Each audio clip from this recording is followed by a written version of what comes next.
Hello students, मु miss Meenakshi तुम समस्त को स्वागत करुछि मोर एही ऑनलाइन टीचिंग क्लास को। आज आमे दशम श्रेणी साहित्य सिंधु पुस्तकर राघवंक लंका यात्रानुकूल कविता विषय रे आलोचना करिबा।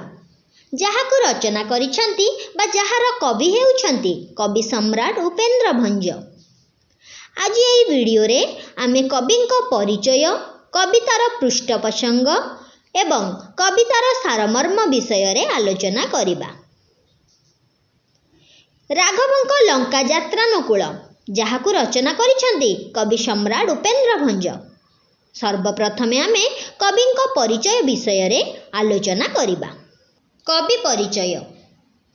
कवि सम्राट उपेंद्र भंज से तांकर अनन्य लेखागुड़िक पई से कवि सम्राट भावरे परिचित। कवि सम्राट उपेंद्र भंज मध्ययुगीय ओडिया काव्य साहित्यर मौड़मणि केवल नुहंती, से हेउछंती अगणित ओडिया काव्य प्रेमींक हृदय सिंहासन रे अभिषिक्त होइथिबा काव्य सम्राट।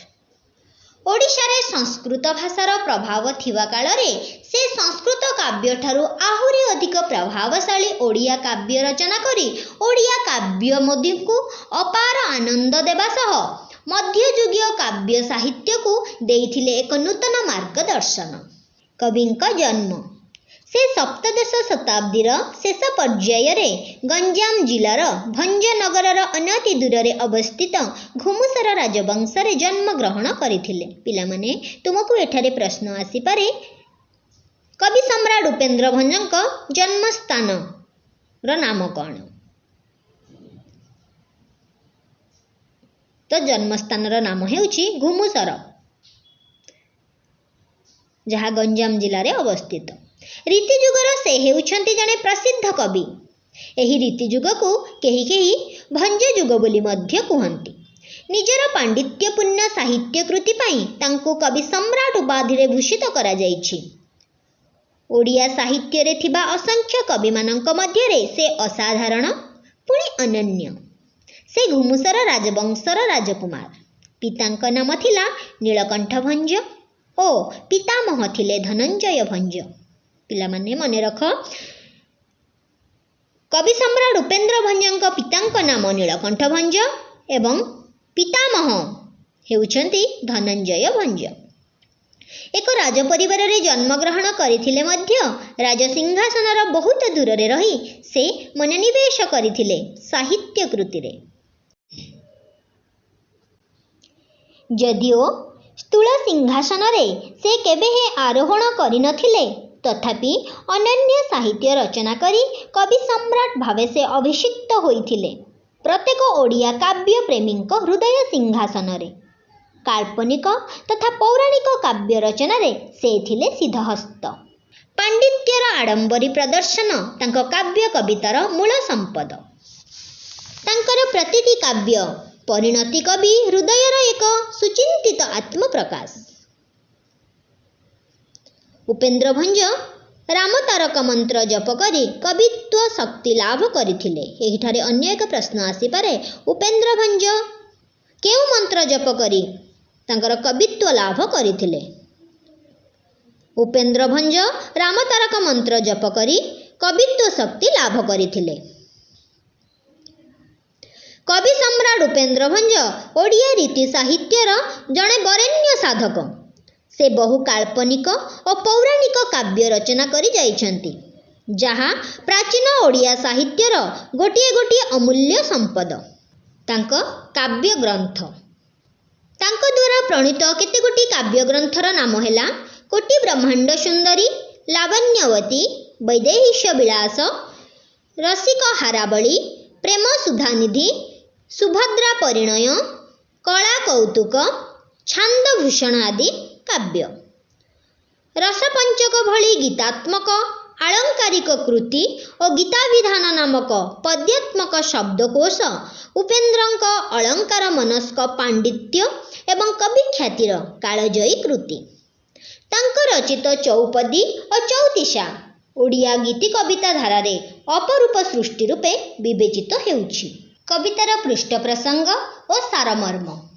ଆଜି ସେହି କବି ସମ୍ରାଟ ଉପେନ୍ଦ୍ର ଭଞ୍ଜଙ୍କ ଅନନ୍ୟ କୃତି ବୈଦେହୀଶ ବିଳାସ କାବ୍ୟରୁ ଆନିତ ରାଘବଙ୍କ ଲଙ୍କା ଯାତ୍ରାନୁକୂଳ କବିତା ବିଷୟରେ ଆଲୋଚନା କରିବା। ଆଲୋଚ୍ୟ କବିତାଟି ବୈଦେହୀଶ ବିଳାସର 40 ଛାନ୍ଦରୁ ଆନିତ।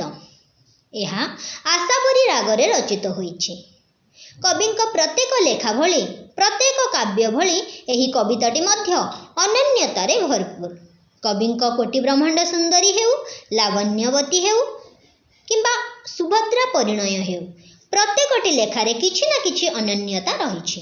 ଠିକ୍ ସେହିପରି ନିଶ୍ଚିତ ଭାବରେ ଏହି ବୈଦେହୀଶ ବିଳାସ କାବ୍ୟଟିର ମଧ୍ୟ ଅନନ୍ୟତା ରହିଛି।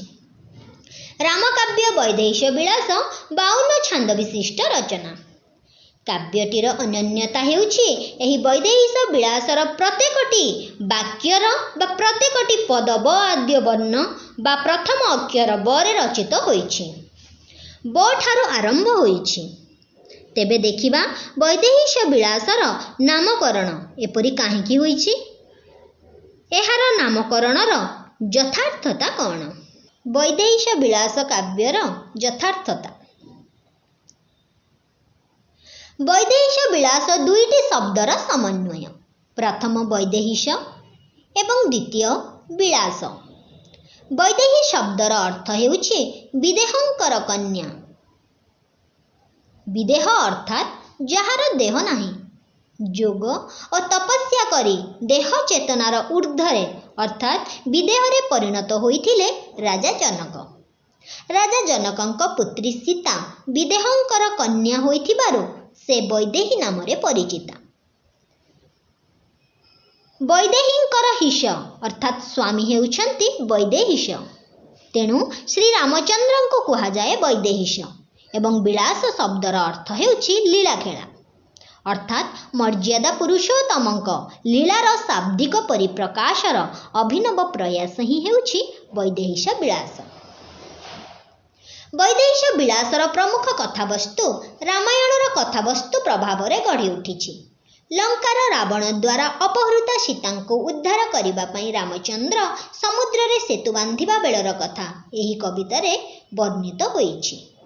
ଏହି କବିତାଟିର ନାମ ରାଘବଙ୍କ ଲଙ୍କା ଯାତ୍ରାନକୁଳ ହେବାର କାରଣ ହେଉଛି ରାଘବ କହିଲେ ପ୍ରଭୁ ଶ୍ରୀରାମଙ୍କ ଲଙ୍କା ଯାତ୍ରାନୁକୂଳ।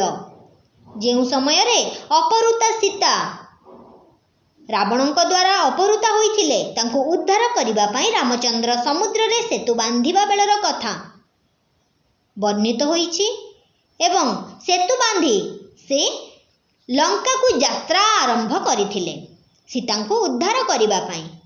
ପ୍ରଭୁ ଶ୍ରୀରାମ ଲଙ୍କାକୁ ଯାତ୍ରା ଆରମ୍ଭ କରିଥିଲେ ସୀତାଙ୍କୁ ଉଦ୍ଧାର କରିବା ପାଇଁ। ତେଣୁ ଏହି କବିତାଟିର ନାମକରଣ କରାଯାଇଛି ରାଘବଙ୍କ ଲଙ୍କା ଯାତ୍ରାନୁକୂଳ। ଉପେନ୍ଦ୍ର ଭଞ୍ଜଙ୍କ ଅଳଙ୍କାର ପ୍ରିୟତା, ଶବ୍ଦ ସଂଯୋଜନ କୌଶଳ ଓ ସମାଜ ପ୍ରତି ନୀତିନିଷ୍ଠ ବାର୍ତ୍ତା ଏହି କବିତାର ଲକ୍ଷଣୀୟ ବୈଶିଷ୍ଟ୍ୟ। ଆମେ ଜାଣିଛେ ସତ୍ୟମେବ ଜୟତେ, ସତ୍ୟର ସବୁବେଳେ ଜୟ ହୁଏ, ବା ଆମେ କହୁଛେ ଧର୍ମର ସର୍ବଦା ଜୟ ହୋଇଥାଏ, ଧର୍ମର ହେବ ଜୟ। ତାହା ହିଁ ହେଉଛି ଏହି କବିତାର ବାର୍ତ୍ତା ବା ବୈଶିଷ୍ଟ୍ୟ। କିଭଳି ଧର୍ମର ଜୟ ହୋଇଛି, କିଭଳି ସତ୍ୟର ଜୟ ହୋଇଛି ଓ କିଭଳି ଅଧର୍ମର ବିନାଶ ହୋଇଛି। ଅହଙ୍କାରର ବିନାଶ ହୋଇଛି, ରାବଣର ବିନାଶ ହୋଇଛି ଏବଂ ଲଙ୍କାରେ ରାବଣ କିପରି ମୃତ୍ୟୁବରଣ କରିଛି ଏହି କବିତାରେ ବର୍ଣ୍ଣିତ ହୋଇଛି।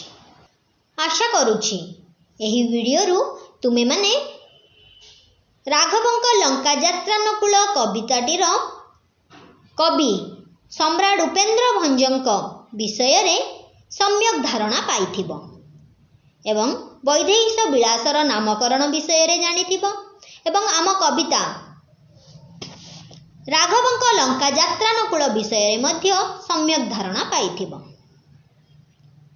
ତତ୍ସହିତ କବିତାର ପୃଷ୍ଠଭୂମି ଏବଂ କବିତାର ସାରମର୍ମ ବିଷୟରେ ଜ୍ଞାନ ଆହରଣ କରିଥିବ। ଯଦି ତୁମମାନଙ୍କ ମନରେ ଏହି ବିଷୟ ଭିତ୍ତିକ କୌଣସି ପ୍ରଶ୍ନ ଥାଏ, ସେହି ପ୍ରଶ୍ନଗୁଡ଼ିକୁ କମେଣ୍ଟ ବକ୍ସରେ ଲେଖି ଜଣାଇଲେ ମୁଁ ଅନ୍ୟ ଏକ ଭିଡ଼ିଓ ସେସନରେ ଆଲୋଚନା କରିବି। नुआ करी देखुथिबा छात्र छात्री माने चैनल टी को सब्सक्राइब करि नेबे।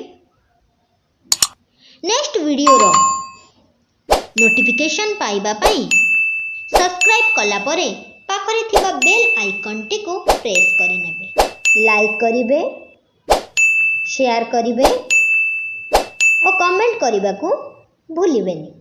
धन्यवाद।